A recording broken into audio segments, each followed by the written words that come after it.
100 असेल तर 100 कुटुंबांना खरं तर बाळासाहेबांची शिवसेना म्हणून सांगणाऱ्या पक्षामध्ये प्रताप सरनाईक हे मंत्री आहेत.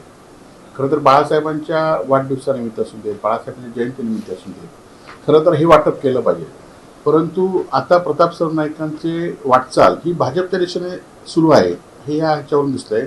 कारण मित्रपक्षाच्या नेत्याच्या वाढदिवसाला त्यांच्याकडे जाण्याच्या दृष्टीने हे पहिलं पाऊल या ठिकाणी प्रताप सरनाईक यांनी उचललं आणि त्यामुळे हे असे कार्यक्रम ते करतायत. खरं तर ज्या बाळासाहेबांच्या नावाने शिवसेना आनंद दिघे साहेबांचं नाव घेत आहेत त्यांच्या नावाने खरं तर अनेक कार्यक्रम केले पाहिजेत, परंतु ते नाही करता कुठेतरी भाजपला गोंधळण्यासाठी आणि त्यांची वाटचाल त्या दिशेने चालू आहे. तर दुसरीकडे मुख्यमंत्री देवेंद्र फडणवीस हे बिहारमध्ये स्टार प्रचारक म्हणून जाणार आहेत.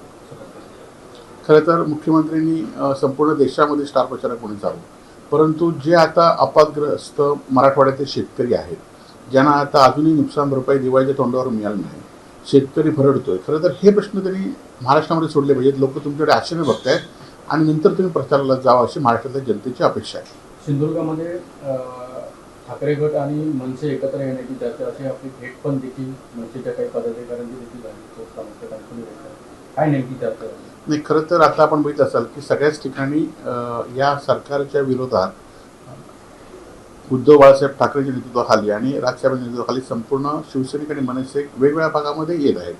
अजूनही अधिकृत घोषणा झाल्यानंतर त्या संदर्भात आम्ही एकत्र येऊ आणि त्या संदर्भात वरिष्ठ काय निर्णय घेतील आणि लोकांची काय अपेक्षा आहे या संदर्भात पावलं आम्ही उचलणार आहोत. असं काय नेमकी काही चर्चा झाली का बैठकीत? नाही, खरं तर त्यांनी दरवर्षीप्रमाणे मनसेचा दिवाळी महोत्सव शिवाजी पार्कमध्ये असतो आणि त्याचं उद्घाटन उद्धव साहेबांच्या हस्ते आहे आणि त्यामुळे त्यांनी मला त्या कार्यक्रमाला येण्याचं निमंत्रण दिलं होतं. जिल्हा परिषद आणि पंचायत समिती निवडणुका ठाकरे गट स्वबळावरती लढवण्याची तयारी करतील तसा निर्धार हिंगोलीच्या बैठकीमध्ये देखील झाला होता. तिथल्या जिल्हा प्रमुखांनी तशी भूमिका घेतलेली आहे, परंतु आम्ही महाविकास आघाडीच्या सगळ्या लोकांना एकत्र घेऊन आम्ही निवडणूक आमच्या मतदारसंघात लढवणार आहोत.